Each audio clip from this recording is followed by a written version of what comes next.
right, so Proverbs chapter 12. We're at the end of chapter 12. I thought we'd finish, but then I was reading something in Proverbs, or not Proverbs, but in Jeremiah last night. And so let's just go ahead and turn there.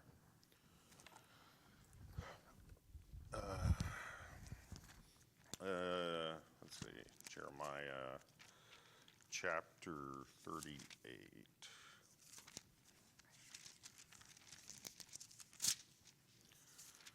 So the last verse we left last week, we covered last week, was Proverbs 12:22. Lying lips are abomination to the Lord, but they that deal truly are his delight. So this is probably, most of Proverbs is pretty much milk. It's pretty easy to just read it and get the idea. And this is a pretty simple concept as well. Tell the truth. I've heard Jordan Peterson say, tell the truth or at least don't lie. And that's kind of basically a good principle. You don't always have to volunteer all the information. Just don't answer, okay? Sometimes you don't have a choice. You either have to lie or you have to tell the truth, though. And so this just kind of got me thinking.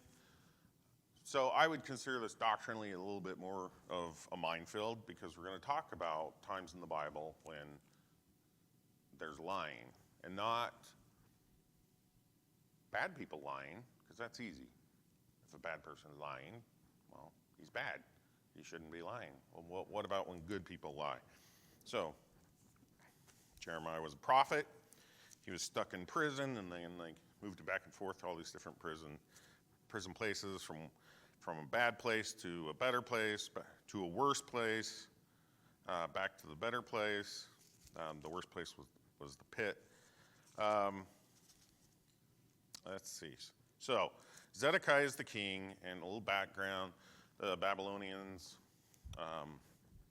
also calls them Chaldeans or Chaldeans, are attacking Jerusalem, and Jeremiah, the prophecy is, hey, surrender. And they don't want to hear that. They don't want to surrender. So Zedekiah has heard this prophecy, and they don't like it, but he goes back to Jeremiah and he talks to him. This is the last time he talks to Jeremiah. Chapter 38, verse 14. Then Zedekiah the king sent and took Jeremiah the prophet unto him into the third entry that is in the house of the Lord.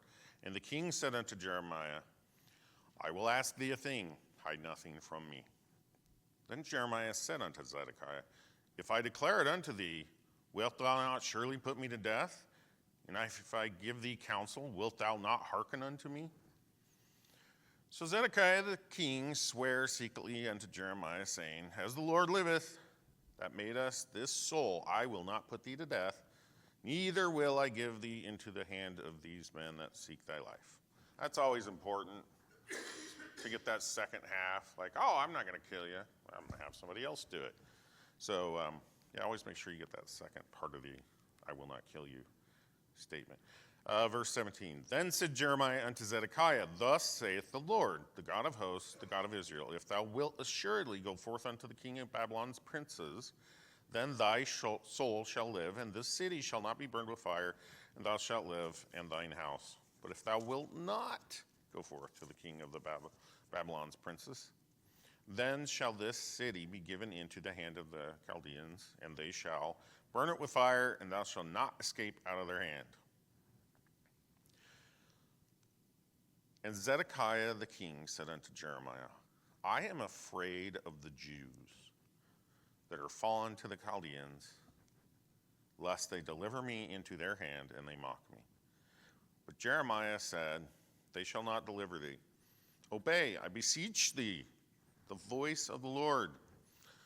Obey, I beseech thee, the voice of the Lord, which I speak unto thee. So it shall well be unto thee, and thy soul shall live. But if thou refuse to go forth, this is the word that the Lord has showed me. It goes into detail. Oops. I don't know, we need to read all that. So let's skip down to verse 25. I didn't say much there. Oh, sorry, verse 24. Then said Zedekiah unto Jeremiah, let no man know of these words, and thou shalt not die. So don't tell anybody, and you won't get killed. I won't kill you. Somebody else might not kill you. Either way, you won't die.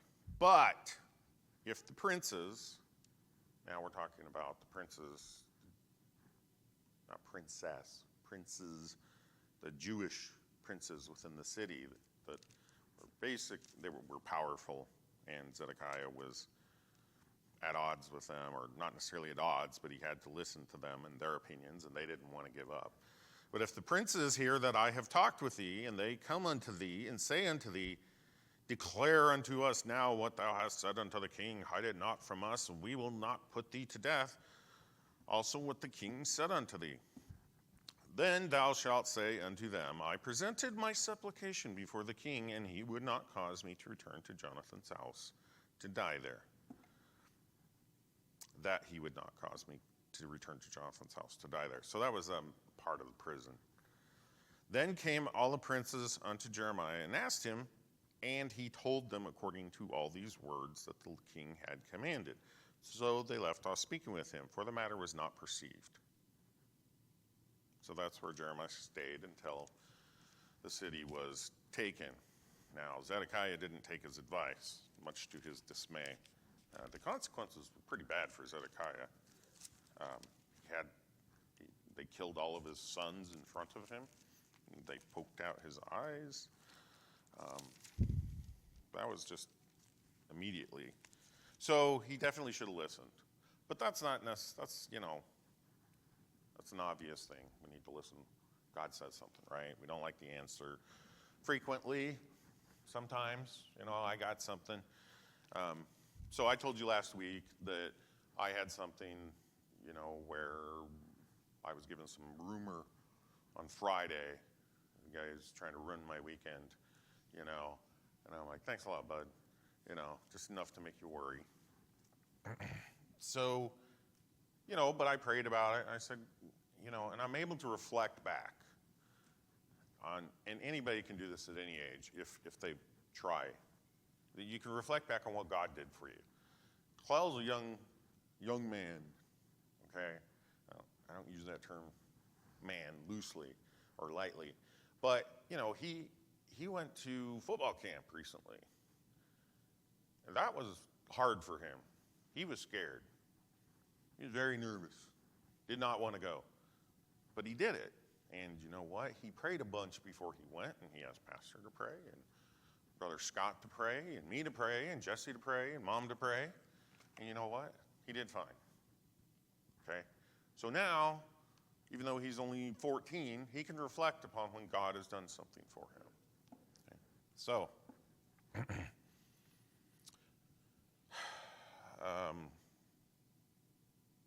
was my point? Where was I?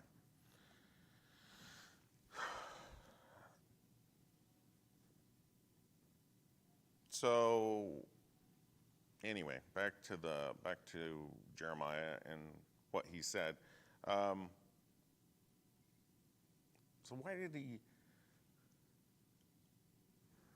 he lie? Now, I don't know, other than he was promised he wouldn't die. I think at this point, things were so bad, he probably would have been killed by the princes. Or he would have been killed by Zedekiah, because it would have put him in a really bad spot. So I can't say that the lying. Yes, go ahead. Well, God already promised him he would not die. He just had it. He's human. Fear overcame him. Yeah, he had to promise that. Other than one or two people, we see all of them fail at some point. This is Jeremiah. Okay. So, That's how I see it. yeah. I mean, lying's a sin. Okay. But yeah, so probably just a human failure there.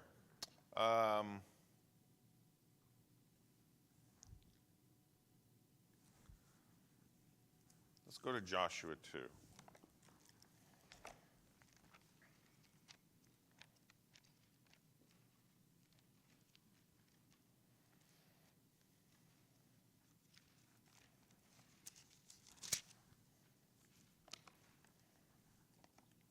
So this one I find even more interesting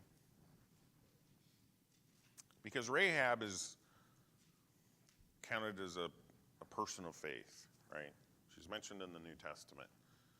God thought, thinks, since she's still alive. Yeah, I think you're right. So he thinks highly of her. But I mean, I don't know if I should go into the whole story or not, but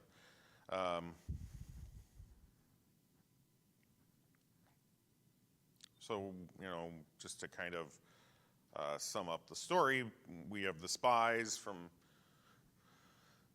the Jewish spies, and they're being hidden by Rahab the harlot, which is always a reminder that God doesn't care about your position in this world. It does not matter, even a little bit. He will use you. He cares about what your heart is.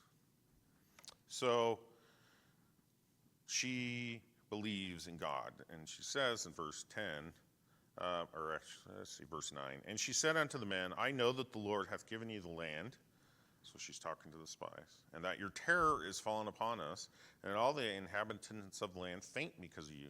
For we have heard how the Lord dried up the water of the Red Sea for you, when ye came out of Egypt, and what ye did unto the two kings of the Amorites that were on the other side of Jordan, Sihon and Og, whom ye utterly destroyed. And as soon as we had heard these things, our heart did melt. Neither did there remain any more courage in any man because of you, for the Lord your God, he is God in heaven above and in earth beneath. Now therefore I pray you, swear unto me by the Lord, since I have showed you kindness, that you will also show kindness unto me in my father's house, and give me a true token. So they say that they won't kill her or her family. That's actually, I'm sorry, that's, where's the actual, oh, yeah, so, sorry, I actually jumped ahead. So that's her demonstration, her believing God. That's counted to her for righteousness. That's her faith, right? This is a Gentile, a heathen, professing her belief. This is how she's saved. Sorry, I wanted to back up and go to verse 5, verse 4. And the woman took the two men and hid them and said, Thus there came men unto me, but I wist not whence they were. So wist is know, wist what. Those words mean know. I know not whence they are. Where they are, probably where they went, or whence they were. And it came to pass about the time of shutting the gate, when it was dark, that the men went out. Whither the men, this is her talking, whither the men went, I wot not. Pursue after them quickly, for ye shall overtake them. But she had brought them to the roof of the house, and hid them with the stalks of flax, which she had laid in order upon the roof. And the men pursued after them the way to Jordan unto the fords, and as soon as they which pursued after them were gone out, they shut the gate. Anyway, so she hid them. She lied to the people pursuing them. Okay. Now, I don't think anybody knows it's not okay to do wrong in order to do right. But you do have a moral conundrum here, okay? It's also wrong to deliver people to their death. So this is really a decision, very personal decision, that she made in order to protect the spies. Now, God could have miraculously intervened to protect the spies, but he wanted her. He was using her, okay? So She lied. Let's turn to 1 Kings 12:6. Now, this is why I say this is me. I don't know if I mentioned, this is kind of a minefield because there's not, these aren't super clear. Even the thing with Jeremiah is like, well, why did he panic? If so, that explains it, but we still have some questions about lying. Now, and we will find out in, where did I say? First Kings, right? Sorry.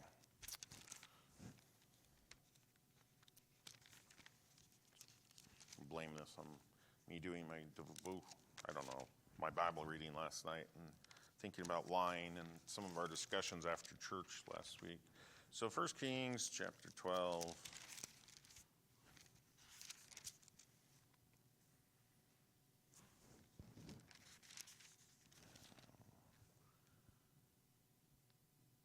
This isn't looking right.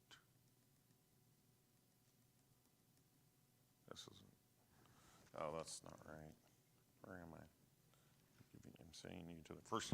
It is 1 Kings, but it's chapter 22. Sorry. 1 Kings.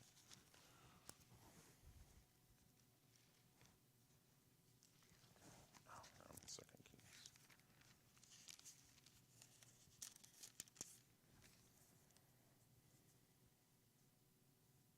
All right. So.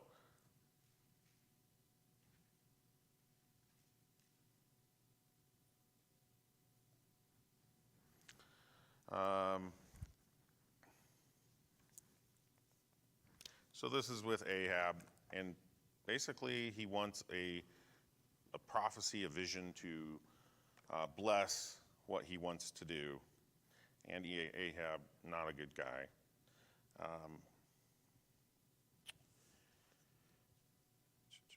So he gets a prophecy, well, he gets kind of a joke prophecy.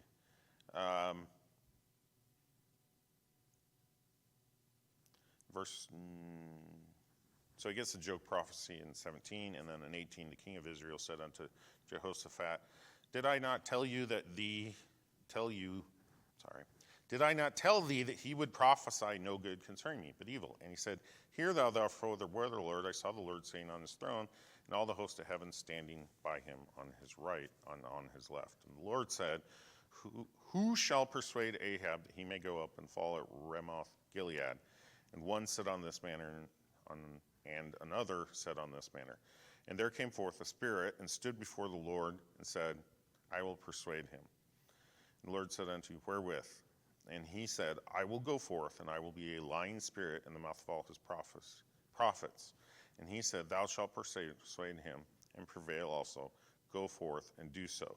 Now therefore, behold, the Lord hath put a lying spirit in the mouth of all these thy prophets, and for the Lord hath spoken evil concerning thee. All right, so don't be confused here. This is not endorsing lying. I'm not attacking God. I'm not trying to take anything out of context. I'm just trying to bring up the point that sometimes there are some interesting things. God cannot lie. It is one of his attributes. Okay, but we know angels can lie. Okay? Fallen angels, right? Okay, but they were angels. So, well, this is a lying spirit, right? Angels can fall. So that means angels can sin. So,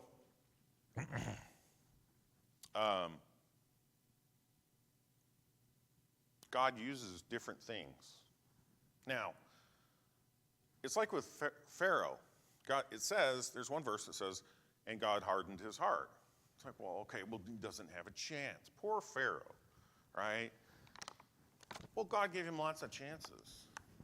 Okay, well, now God's using him. Okay? Now, he's made his decision.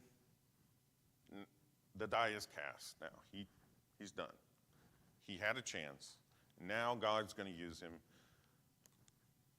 But God gets to use all of us, right? So, God uses bad people to bring about things on this earth. That he used all sorts of horrible things because Israel wouldn't obey. Invaded Israel in the north, Judah in the south. Who here doesn't think Hitler was used by God? So, and that's why I say this is more of a chewy, meaty portion of doctrine that is something to meditate on and think about, and even potentially, encourage your own study. Now, for myself, what would I do in these situations? Well, I would choose what I would consider to be the lesser evil, like I'm hiding people. Okay, well, so I would consider it like if I give up these people, their lives aren't mine to decide what to do with. They would die now. But if somebody else said, well, I trust that God will deliver them, okay, I'm not going to lie. I can't say that's the wrong choice either. I think we all don't know exactly what we would do in that situation. If you were hiding Jews, well, in Nazi Germany, well, you're already breaking a law, right? Because you're not supposed to be doing that. Okay, but then there's, Jews are God's people. It's not okay to murder. That's definitely what the Germans were doing. So that, and that's not what this is talking about here in Proverbs, where it says,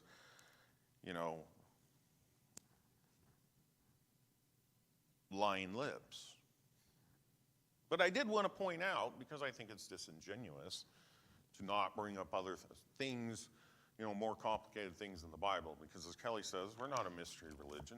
I'm not trying to hide anything from anybody here. Now, I don't want anybody to walk out of here confused. Yeah, like that. That's why, honestly, that is why there's so much so many dogmatic statements, because people do not understand nuance. They never did, they never will. They don't understand that, just like with alcohol, okay? We're not supposed to drink alcohol and get drunk, but alcohol is an effective muscle relaxant, which, guess what, is a medicine. And as Timothy said, drink a little wine for your stomach. That's an alcohol thing. But why do preachers preach against alcohol? It's because nobody understands nuance. It's like a 1 or a 0, a yes or a no. I can drink alcohol, it means I can do whatever I want. Okay? Well, guess what? The Bible is full of nuance. It is. We're supposed to speak truth. But we're supposed to do it in love. Right? If we go out and get in fights on the street and start being antagonistic with people, that's not a good Christian testimony. I like the pro-life things I've seen recently because they're not in people's faces. Now, the pro-choice or pro-murder, whatever you want to call them, people, yeah, they are. They're violent. They're abusive, physically and verbally. But a pro-life person, at least a professing Christian, should never be that way, because you're supposed to be doing it out of love.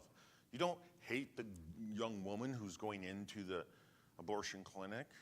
You care about them. You care about the life. And if she goes to the abortion, you still shouldn't hate her, because she doesn't understand she's murdering. Okay? She doesn't get it. No young woman would willingly murder their own child. Okay, that's probably, there are crazy people and pure evil people, okay, but the normal thing is. So there's nuance in the Bible. We have to be mature enough to find that nuance. The lying lips here, there's not a lot of nuance. We're just talking about out and out liars. And honestly, it is so bad now. It's insane. And I'm getting tired of it. Like, I've been tired of it. But I'm seeing it come from the other side, the side that I would align myself with. I'm seeing more and more lies on that side. It's like, well, they do it. It seems effective. Now we're going to start doing it. And, you're still a liar, okay? And God considers that to be an abomination. Yeah, lying liars. Adolf Hitler, Joseph Goebbels, it's hard to pronounce his name. Everybody knows who Hitler was. Joseph Goebbels was Hitler's propaganda minister, and very effective one. He really believed, though, I mean, he died in the bunker with Hitler. But one of them said, you know, tell a big enough lie long enough and people will start to believe it. So, I mean, as I've heard it said, we live in kind of a post-truth era now. You don't know what to believe anymore. You can't. So all we can do is trust that God will help us make our way through this. And that's one of the things that Proverbs says he provides. He provides light. He shows us the path. He leads us. He will show us danger so that we can get out of the way, okay? I pay attention to the news. I don't watch the news. I never watch the news. I read it from lots of different sources and try to shake out the truth from that. But God doesn't want us to be ignorant. He doesn't want us to have our heads down. But he does want us to have faith and to not worry, because he will take care of us. All right, let's continue on with chapter 12 then. Chapter 12, verse 23. A prudent man concealeth knowledge, but the heart of the fools proclaimeth foolishness. A prudent man concealeth knowledge. Well, that means you don't. Why are you concealing knowledge? Well, consider the alternative. Anybody who's worked anywhere or hung around young boys or anything, somebody knows everything. Every once in a while, they do know a lot. But the tendency is, especially for guys, if you know even a little, you think you know a lot. Both Forrest and Titus, who are good guys, overconfident in some respects. Very frustrating at times. I have a disassembled car at my home because of overconfidence.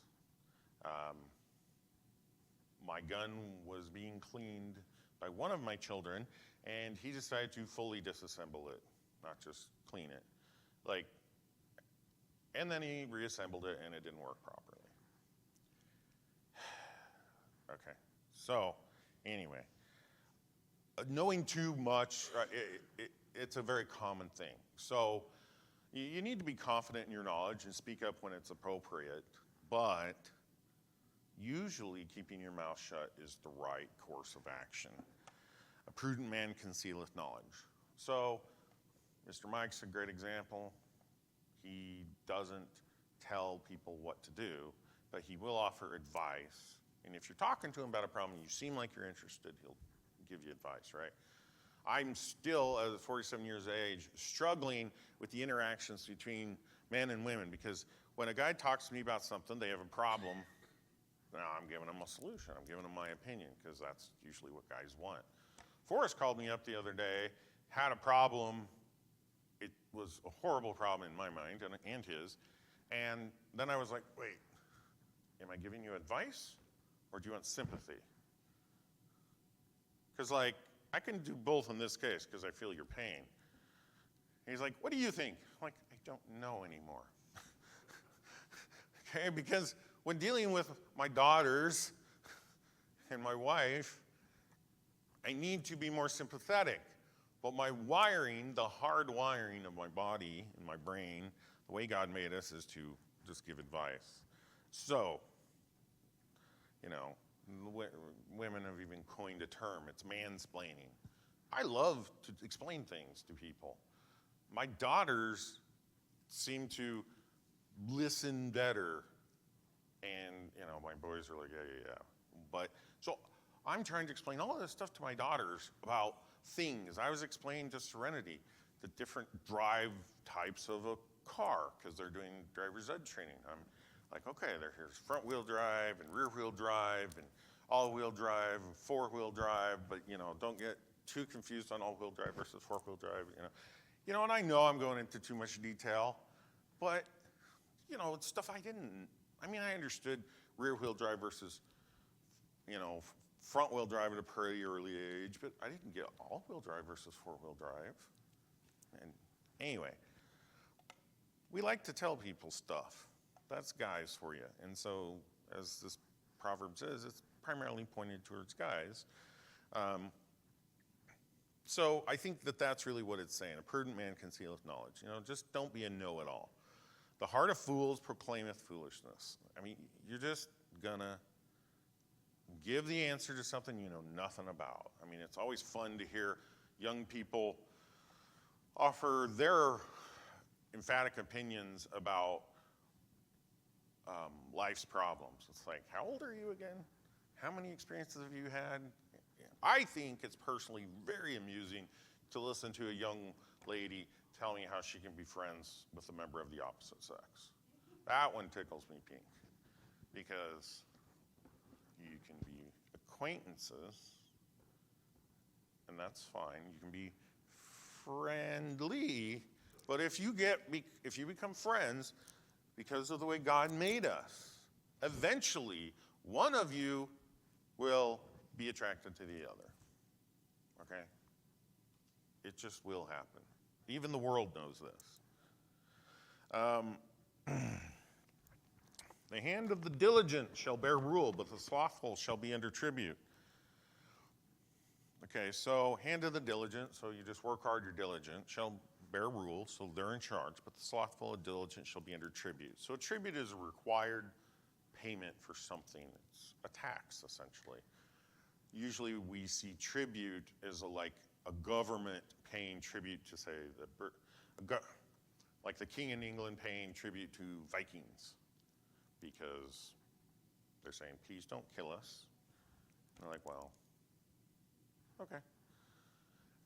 But that only works so far, because people are like, well, you paid me last time, you'll pay me this time. And then they're like, okay, I just want it all. So, millions for defense, not 1 cent for tribute, is the saying I like. But a tribute is essentially money you have to pay, like taxes. Why do we pay our taxes?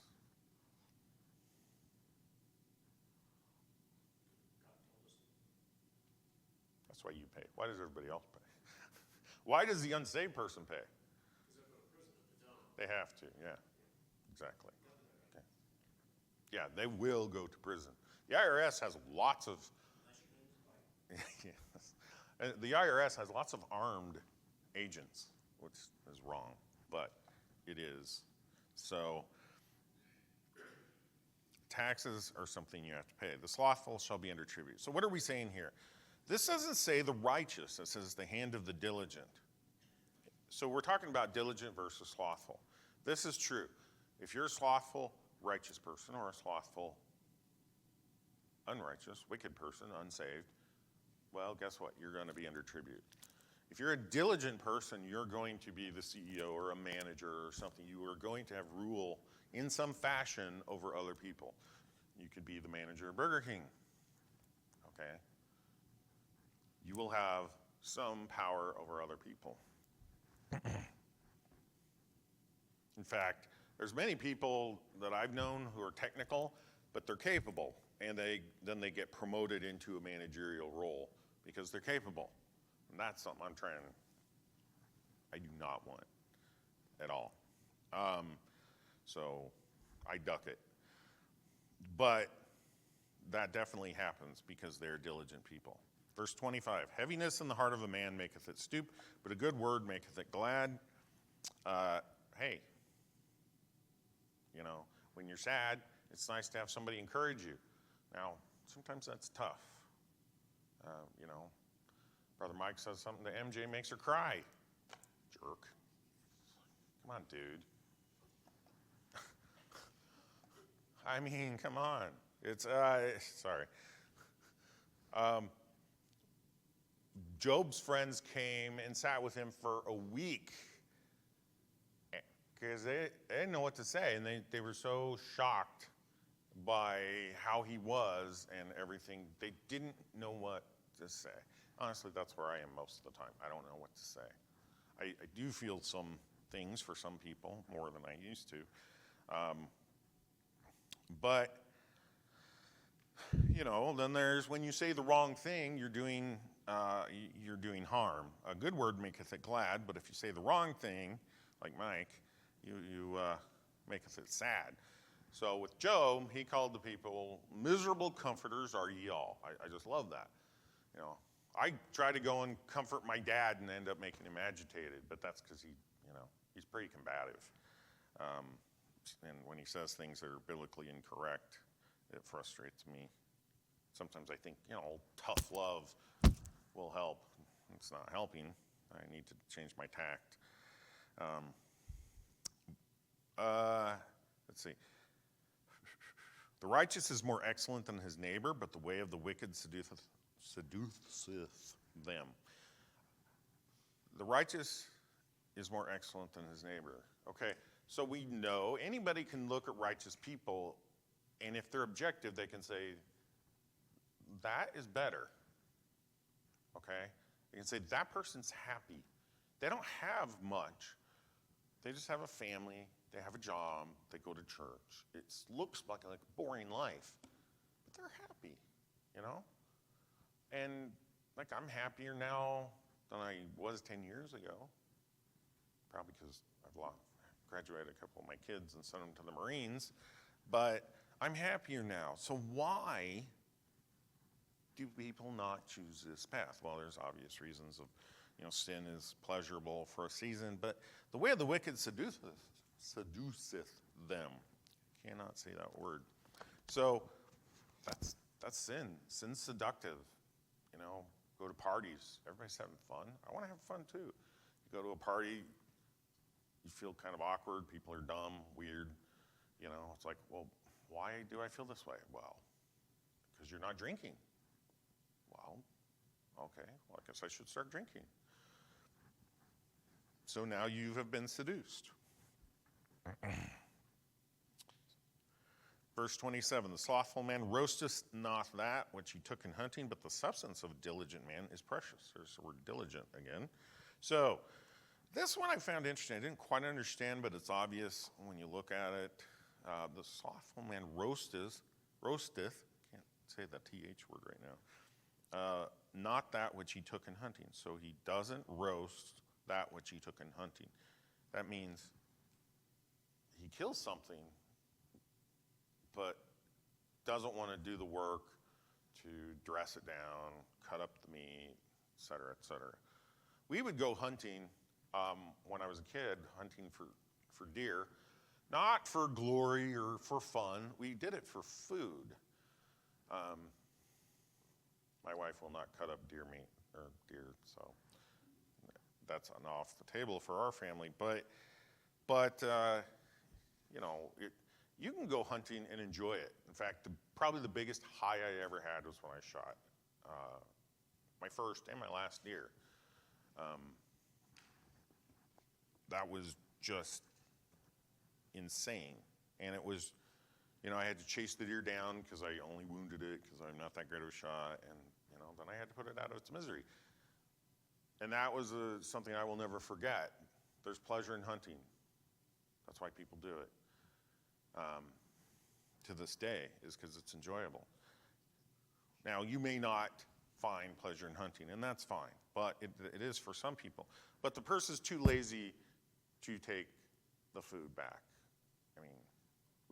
That's just the worst. When I was growing up, there were trophy hunters. They'd go out, they'd kill something, and they'd leave the stuff behind. Well, now that is so,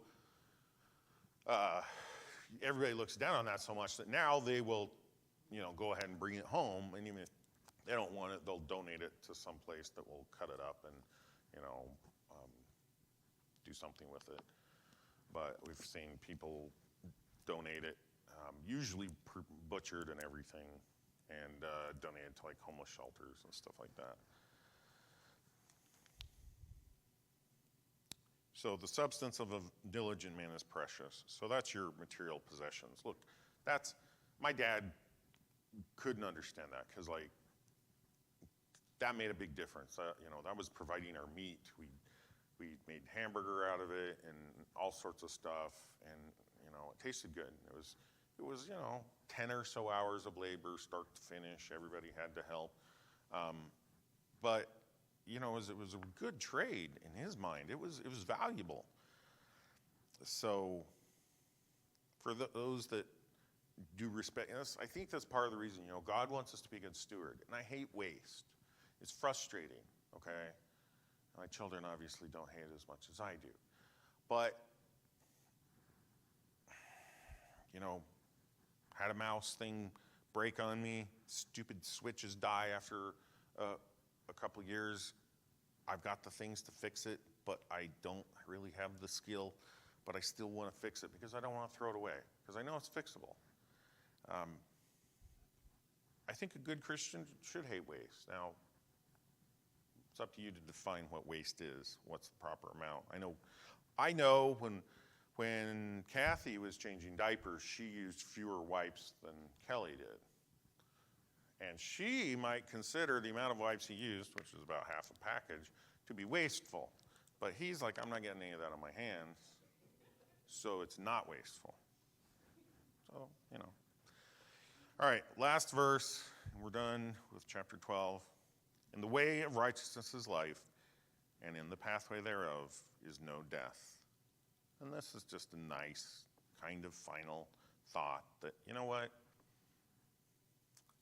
Death, our bodily death, that's temporary. It's not really death that we should fear. I mean, dying is no fun. Getting old is no fun. Having strokes and losing your ability to do things is no fun. It's hard. That part's no fun. But death, we don't die. Our body dies, but we don't. We effectively just sleep. So, and even that is brief, because we get to be with the Lord after that. So, with that, I will wrap up. Chapter 13, honestly, continues most of these thoughts, but we will stop there for today. I will pray and dismiss us.